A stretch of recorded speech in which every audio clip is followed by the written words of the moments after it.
Forgive me, said the bearded man in a weak voice. ಆವಾಗ ಒಂದು ಸಣ್ಣ ಧ್ವನಿಯಿಂದ ಒಂದು ಇದು ಬರ್ತದೆ. ಏನಂತ ಹೇಳ್ತಾನೆ ನೋಡಿ.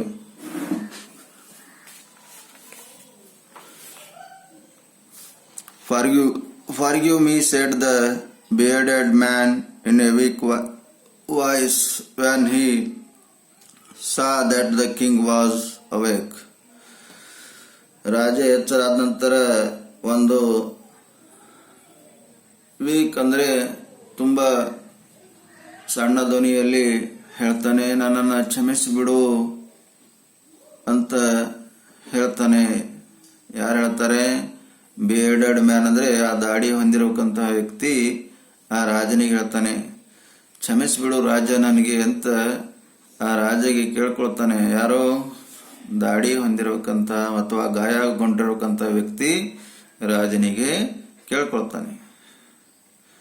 I don't know you and have nothing to forgive you for, said the king. ನನಗೆ ಗೊತ್ತಿಲ್ಲ, ನೀನು ಯಾಕೆ ನನಗೆ ಕ್ಷಮಿಸು ಅಂತ ಕೇಳ್ತಾ ಇದೆಯಲ್ಲ ನೀನು ಅಂತ ರಾಜ ಆ ದಾಡಿ ಹೊಂದಿರಬೇಕಂತ ವ್ಯಕ್ತಿಗೆ ಕೇಳ್ತಾನೆ.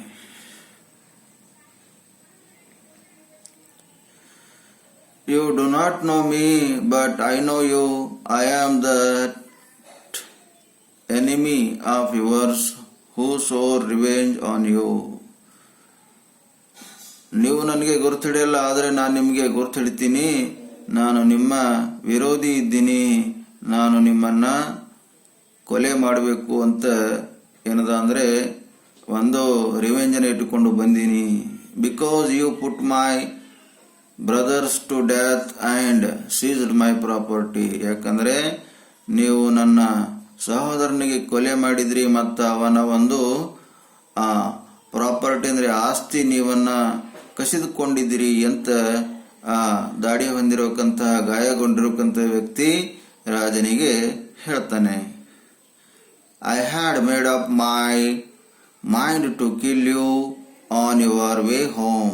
ನಾನು ಪ್ಲ್ಯಾನ್ ಮಾಡ್ಕೊಂಡು ಬಂದಿದ್ದೀನಿ, ನೀವು ವಾಪಸ್ ಹಿಂತಿರುಗಿ ಮನೆಗೆ ಹೋಗುವಾಗ ನಿಮ್ಮನ್ನು ಕೊಲೆ ಮಾಡಬೇಕಂತ ನಾನು ಪ್ಲ್ಯಾನ್ ಹಾಕ್ಕೊಂಡು ಬಂದಿದ್ದೀನಿ ಅಂತ ಯಾರೋ ಆ ಗಾಯಗೊಂಡಿರಬೇಕಂತಹ ಆ ಬಿಯರ್ಡೆಡ್ ಮ್ಯಾನ್, ದಾಡಿ ಹೊಂದಿರಬೇಕಂತ ವ್ಯಕ್ತಿ ರಾಜನಿಗೆ ಹೇಳ್ತಾನೆ. But the day passed and you did not return. ಆದರೆ ದಿನ ಮುಗಿತು, ಆದರೆ ನೀನು ವಾಪಸ್ಸೇ ಬಂದಿಲ್ಲ. So I left my hiding place and I came upon your bodyguard who recognise me and wounded me.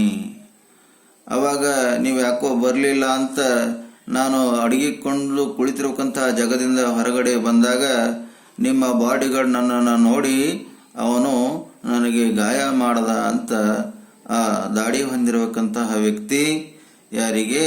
ರಾಜನಿಗೆ ಹೇಳ್ತಾ ಇದ್ದಾನೆ. I escaped from him but I should have died if you had not dressed me my wounds. If you did not dressed my wounds. ನಾನು ಅವನಿಂದ ತಪ್ಪಿಸ್ಕೊಂಡು ಬಂದು ನಿಮ್ಮ ಹತ್ರ ಬಂದಾಗ ನೀವು ನಂಗೆ ಡ್ರೆಸ್ಸಿಂಗ್ ಮಾಡಲಿಲ್ಲ ಅಂದ್ರೆ ನಾನು ಸತ್ತೋಗ್ಬಿಡ್ತಿದ್ದೆ. ನೀವು ನನಗೆ ಡ್ರೆಸ್ಸಿಂಗ್ ಮಾಡಿದ್ರಿ, ಅದಕ್ಕೆ ನಾನು ಬದುಕುಳಿದೆ ಅಂತ ದಾಡಿ ಹೊಂದಿರಬೇಕಂತ ವ್ಯಕ್ತಿ ರಾಜನಿಗೆ ಹೇಳ್ತಾನೆ. I wished to kill you and you have saved my life. ನಾನು ನಿಮ್ಮನ್ನು ಕೊಲೆ ಮಾಡೋದಕ್ಕೆ ಬಂದಿದ್ದೀನಿ, ಆದರೆ ನೀವು ನನ್ನ ಪ್ರಾಣವನ್ನು ಉಳಿಸಿದ್ರಿ. Now if I live I will serve you as your most faithful servant. ನೀವು ನನಗೆ ಜೀವವನ್ನು ಕೊಟ್ಟಿದ್ರಿ, ಇನ್ನು ಮುಂದೆ ನಾನು ಬದುಕಬೇಕಾದರೆ ನಾನು ಸಾಯುವವರೆಗೂ ನಿಮ್ಮ ಸೇವಕನಾಗಿ ಕೆಲಸ ಮಾಡ್ತೀನಿ ನಿಮ್ಮ ಹತ್ರನೇ ಅಂತ ಆ ದಾಡಿ ಹೊಂದಿರಬೇಕಂತಹ ವ್ಯಕ್ತಿ ಆ ರಾಜನಿಗೆ ಹೇಳ್ತಾನೆ. ಇವಾಗ ಮತ್ತೆ ಪ್ಯಾರಾಗ್ರಾಫ್ ನಂಬರು 8 ನೋಡೋಣ. The king was very happy to have made peace with his enemy so easily and to have won him over as a friend. Note, the king was very happy to have made peace with his enemy so easily. ಈಗ ಆ ಒಂದು ದಾಡಿ ಹೊಂದಿರತಕ್ಕಂತಹ ವ್ಯಕ್ತಿಯ ಮಾತುಗಳನ್ನು ಕೇಳಿ ರಾಜನಿಗೆ ತುಂಬ ಶಾಂತಿ ಮತ್ತು ಖುಷಿ ಆಗ್ತಾ ಇದೆ. ಯಾಕಂದರೆ ಅವನು ಇವನ ವಿರೋಧಿಯಾಗಿದ್ದ. And to have won him over as a friend, he not only forgive him but also promised to give back the man his property. ರಾಜ ಈಗ ಅರಿವಾಗ್ತದೆ, have won him over as a friend, ಅವನ ಗೆಳೆಯನಂತೆ ನೋಡ್ಕೊಳ್ತಾನೆ ಆ ದಾಡಿ ಹೊಂದಿರಕ್ಕಂಥ ವ್ಯಕ್ತಿಗೆ. ಯಾಕಂದರೆ ರಾಜನ ಮನಸ್ಸು ಗೆದ್ದಿರ್ತಾನೆ ಆ ದಾಡಿ ಹೊಂದಿರಕ್ಕಂಥ ವ್ಯಕ್ತಿ. ನಾಟ್ ಓನ್ಲಿ ಫಾರ್ಗಿವ್ ಹಿಮ್, ಅವನಿಗೆ ಕೇವಲ ಕ್ಷಮಿಸೋದಿಲ್ಲ, ಮತ್ತೆ ಅವನಿಗೆ ಭರವಸೆಯನ್ನು ಕೊಡ್ತಾರೆ. Give back the man his property, ನಿನ್ನ ಒಂದು ಪ್ರಾಪರ್ಟಿಯನ್ನು ತೆಗೆದುಕೊಂಡಿದ್ದೀವಲ್ಲ ಅದು ನಿನಗೆ ಮತ್ತೆ ವಾಪಸ್ಸು ಕೊಡ್ತೀವಿ ಎನ್ನುವಂತಹ ವಚನವನ್ನು ರಾಜ ದಾಡಿ ಹೊಂದಿರಕ್ಕಂಥ ವ್ಯಕ್ತಿಗೆ ಹೇಳ್ತಾನೆ. Living the wounded man, the king went out of the hut and looked around for the hermit.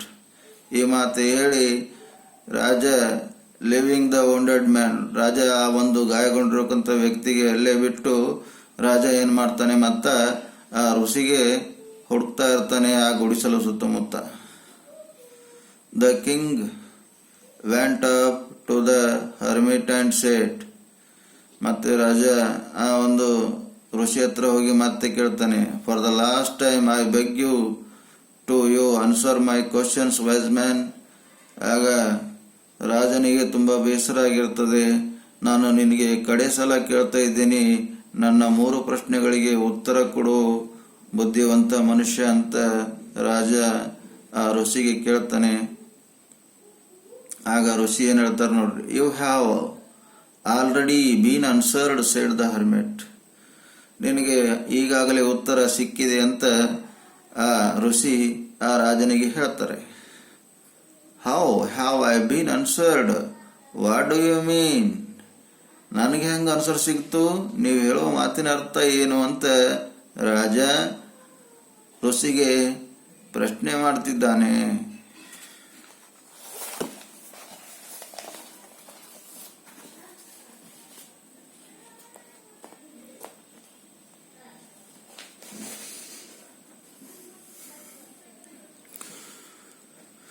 Do you not see, replied the hermit, if you had not pitied my weakness yesterday and had not dug these beds for me, you would have gone away, then a man would have attacked you.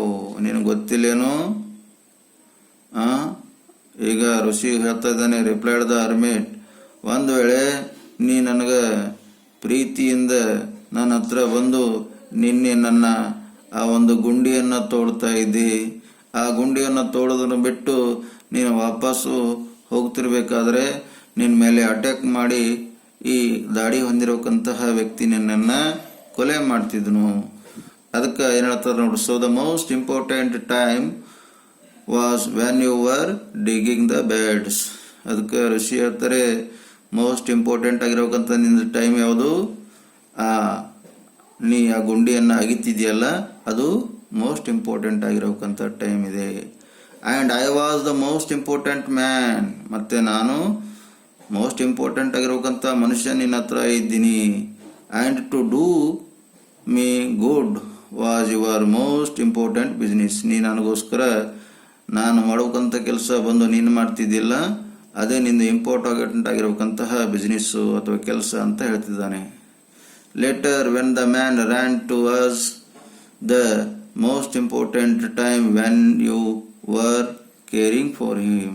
ಮತ್ತೆ most important ಆಗಿರೋಕ್ಕಂತಹ ಸಮಯ ಯಾವುದಂದರೆ ಯಾವಾಗ ದಾಡಿ ಹೊಂದಿರಬೇಕಂತ ವ್ಯಕ್ತಿ ನಮ್ಮ ಹತ್ರ ಬಂದಾಗ ನಾವು ಅವನಿಗೆ ಉಪಚಾರ ಮಾಡಿದೀವಲ್ಲ, ಡ್ರೆಸ್ಸಿಂಗ್ ಮಾಡಿದ್ದೀವಿ, ಕರ್ಚಿಪ್ ತಕ್ಕೊಂಡು ಒಂದು ಗಾಯ ಎಲ್ಲ ಕ್ಲೀನ್ ಮಾಡಿ ಅವನಿಗೆ ಡ್ರೆಸ್ಸಿಂಗ್ ಮಾಡಿದೀವಲ್ಲ, ಅದು ಮೋಸ್ಟ್ ಇಂಪಾರ್ಟೆಂಟ್ ಆಗಿರಬೇಕಂತಹ ಟೈಮು ಅದಾಗಿತ್ತು. When the man ran to us, the most important time was when you were caring for him. ನೀನು ಯಾವಾಗ ಅವನಿಗೆ ಬಹಳ ಕಾಳಜಿಯಿಂದ ಕೇರ್ ಮಾಡ್ತಾ ಇದ್ದಿ, ಡ್ರೆಸ್ಸಿಂಗ್ ಮಾಡ್ತಿದ್ದಿಲ್ಲ, ಅದು ಮೋಸ್ಟ್ ಇಂಪಾರ್ಟೆಂಟ್ ಆಗಿರಬೇಕಂತ ಟೈಮ್ ಆಗಿದೆ. Because if you had not dressed his wounds he would have died without having made peace with you. ಒಂದು ವೇಳೆ ನೀನು ಅವನಿಗೆ ಡ್ರೆಸ್ಸಿಂಗ್ ಮಾಡಲಿಲ್ಲ ಅಂದರೆ ಅವನು ಶಾಂತಿ ಇಲ್ಲದೆ ಅಶಾಂತಿಯಿಂದ ಸತ್ತೋಗ್ಬಿಡ್ತಿದ್ದ ಭವಿಷ್ಯ ಅಂತ ಹೇಳ್ತಾ ಇದ್ದಾರೆ ಋಷಿಗಳು. So he was the most important man. ಅದಕ್ಕಾಗಿ ಆ ದಾಡಿ ಹೊಂದಿರಬೇಕಂತಹ ವ್ಯಕ್ತಿ ಮೋಸ್ಟ್ ಇಂಪಾರ್ಟೆಂಟ್ ಆಗಿರಬೇಕಂತ ವ್ಯಕ್ತಿ ಮನುಷ್ಯ ಆಗಿದ್ದ. And what you did for me was your most important business. ಮತ್ತೆ ನೀನು ನನಗೋಸ್ಕರ ಆ ಗುಂಡಿಯನ್ನು ತೋಡ್ತಾ ಇದ್ದೀಯಲ್ಲ, ಅದು ಮೋಸ್ಟ್ ಇಂಪಾರ್ಟೆಂಟ್ ಆಗಿರಬೇಕಂತ ಒಂದು ಕೆಲಸ ಆಗಿದೆ. Remember then there is only one time that is important and that time is now. ನೆನಪಿಟ್ಕೋ, ಕೇವಲ ಒಂದೇ ಒಂದು ಸಮಯ ಇದೆ. Only one time that is important, that time is now. ಆ ಒಂದು ಇಂಪಾರ್ಟೆಂಟ್ ಆಗಿರೋಕ್ಕಂಥ ಟೈಮು ಇವಾಗಿದೆ.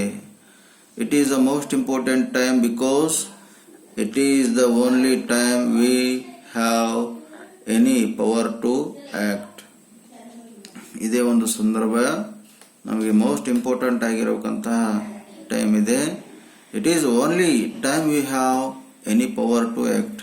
ಯಾಕಂದರೆ ನಮ್ಮ ಹತ್ತಿರ ಏನು ಕೆಲಸ ಮಾಡಬೇಕಾದ್ರೂ ಕೂಡ ಒಂದು ಶಕ್ತಿ ಇದೆ. The most necessary person is the person you are with at a particular moment. Most important ಆಗಿರ್ಬೇಕಂತ ಒಂದು ಟೈಮ್ ಏನಿದೆಯಲ್ಲ, the most important person you are with at the particular time. The most important person is the person you are with at the particular time. ಆ ಒಂದು ಘಟನೆಯ ಸಂದರ್ಭದಲ್ಲಿ ನೀನು ಏನಿದೆಯಲ್ಲ, ಆ ಒಂದು ಸಂದರ್ಭದಲ್ಲಿ ನೀನೇ ಮೋಸ್ಟ್ ಇಂಪಾರ್ಟೆಂಟ್ ವ್ಯಕ್ತಿಯಾಗಿದೆಯಾ. The most important business is to do that person good because we are sent into the world for the purpose alone. ಮತ್ತೆ ಹೇಳ್ತಾರೆ, the most important business is to do person good. ಅಂದರೆ ನಮ್ಮ ಜೀವನದಲ್ಲಿ most important ಆಗಿರಬೇಕಂತ ಒಂದು ಕಾರ್ಯ ಯಾವುದಾಗಿದೆ ಅಂದರೆ business to do that person good. ಒಬ್ಬ ವ್ಯಕ್ತಿಗೆ ಒಳ್ಳೆಯದು ಮಾಡುವುದೇ ನಮ್ಮ ತುಂಬ ಒಳ್ಳೆಯ ಇಂಪಾರ್ಟೆಂಟ್ ಆಗಿರಬೇಕಂತ ಕೆಲಸ ಆಗಿದೆ. Because we are sent into the world for that purpose only. ಅದಕ್ಕೆ ನಾವು ಈ ಭೂಮಿಯ ಮೇಲೆ ನಾವು ಬೇರೆಯವರನ್ನ ಒಳ್ಳೆಯದು ಮಾಡೋದಕ್ಕೆ, ಶಾಂತಿಯಿಂದ ಬದುಕೋದಕ್ಕೆ ಬಂದಿದ್ದೀವಿ ಅನ್ನೋಕ್ಕಂತಹ ಒಂದು ಅದ್ಭುತವಾದ ಮಾತು ಅಲ್ಲಿ ಋಷಿಗಳು ಆ ರಾಜನಿಗೆ ಹೇಳ್ತಾ ಇದ್ದಾರೆ. ಇಲ್ಲಿಗೆ ಈ ಲೆಸನ್ನು ಮುಗಿತು. ಮತ್ತೆ ಮುಂದಿನ ಸೆಷನ್ನಲ್ಲಿ ನಮ್ಮ ಮುಂದಿನ ಕ್ಲಾಸಲ್ಲಿ ಮುಂದಿನ ಲೆಸನ್ ನೋಡೋಣ. Thank you.